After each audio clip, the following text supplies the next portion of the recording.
Untuk perkenalan pula, manusia adalah sebuah makhluk yang paling sempurna yang diciptakan oleh Allah Subhanahu Wa Taala. Allah menciptakan manusia ini untuk menjadi khalifah di muka bumi ini dan mentaati segala perintahnya. Di dalam Al-Quran sudah menjelaskan bahawa manusia diciptakan daripada tanah dan asal-usul kita juga berasal dari penciptaan Nabi Adam AS. Terdapat juga pendapat iaitu daripada pencetus dan pendukung evolusi iaitu Charles Darwin yang memberi pendapat yang bertentangan daripada isi kandungan di dalam Al-Quran mengenai penciptaan manusia.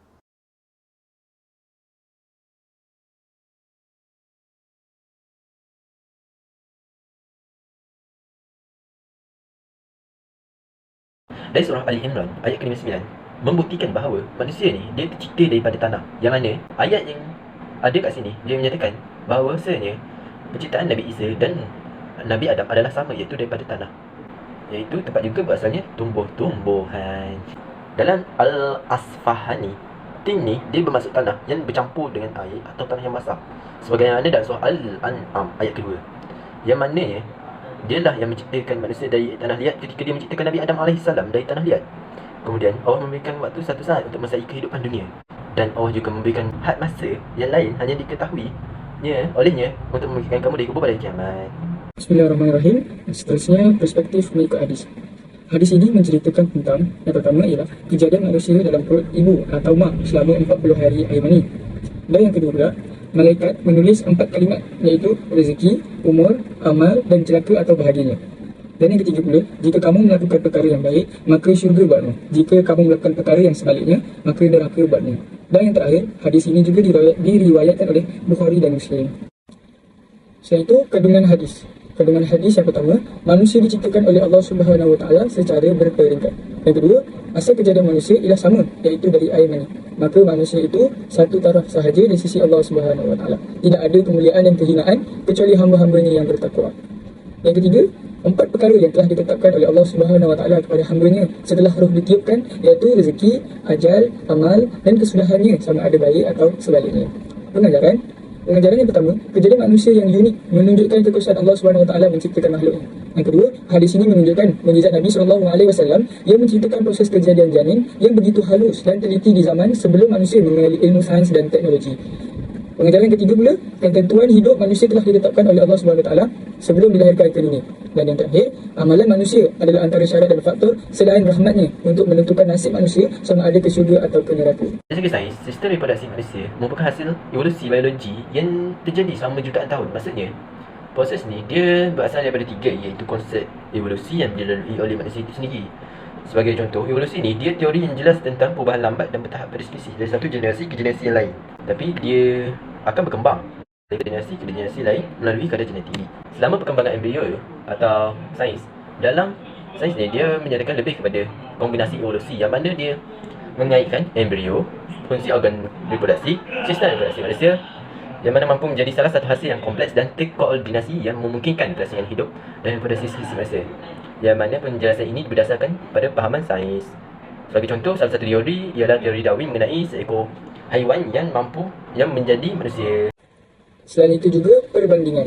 Perbandingan yang pertama ialah menurut Al-Quran dan hadis merupakan perkara yang sangat terperinci mengenai sistem reproduksi manusia berbanding perspektif sains.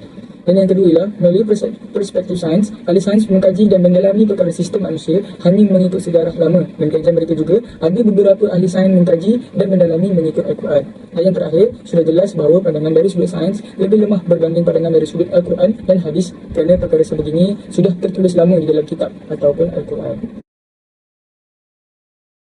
Seterusnya, saya akan membincangkan tentang teori keistimewaan tulang sulbi menurut kepada Al-Quran dan juga sains. Menurut kepada Al-Quran, tulang sulbi ini mempunyai peranan yang sangat penting dalam proses penciptaan manusia.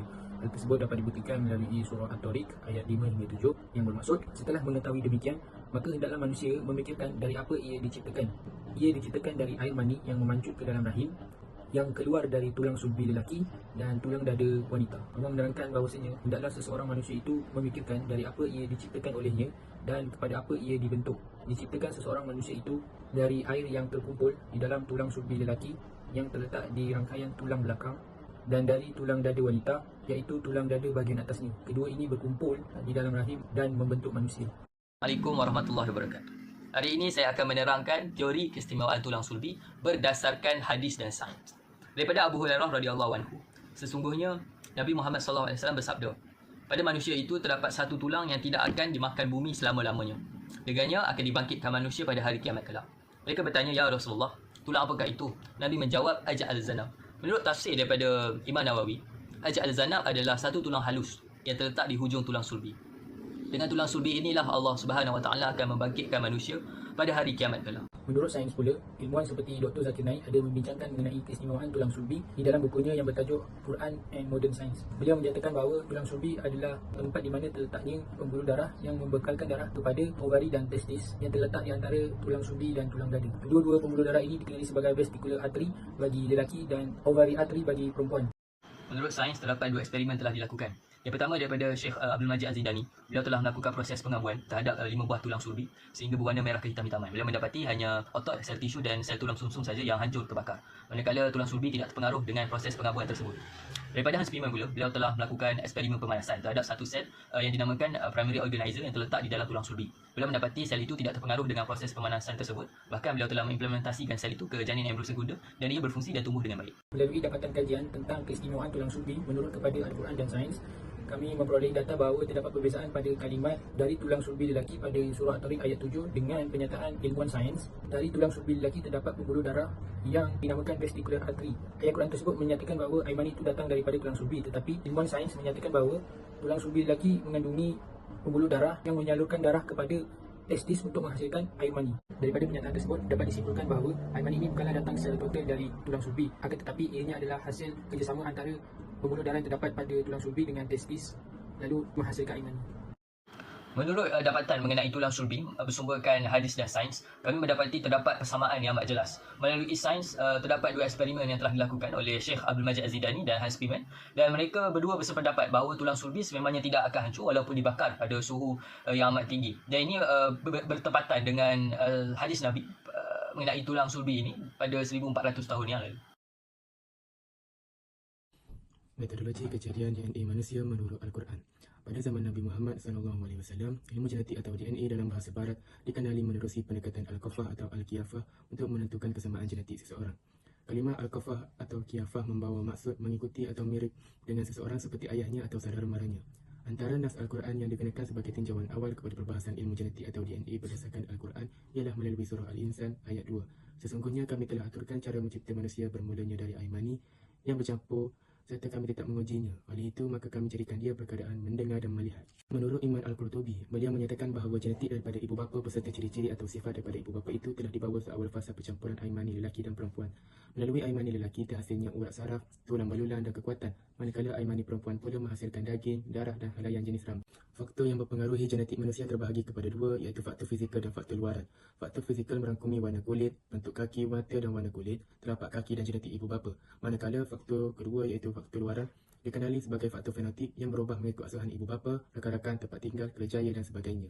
Seterusnya saya akan menyambungkan metodologi kejadian DNA manusia menurut kajian sains. Maksud sebenar DNA ialah asid deoksiribonukleik. Sumber DNA seseorang manusia itu diwarisi daripada ibu dan bapa atau dikenali sebagai induk. Sebanyak 23 set kromosom bapa akan digabungkan dengan 23 set kromosom ibu menjadikan ia bilangan mutlak 46 set kromosom membentukkan seseorang manusia.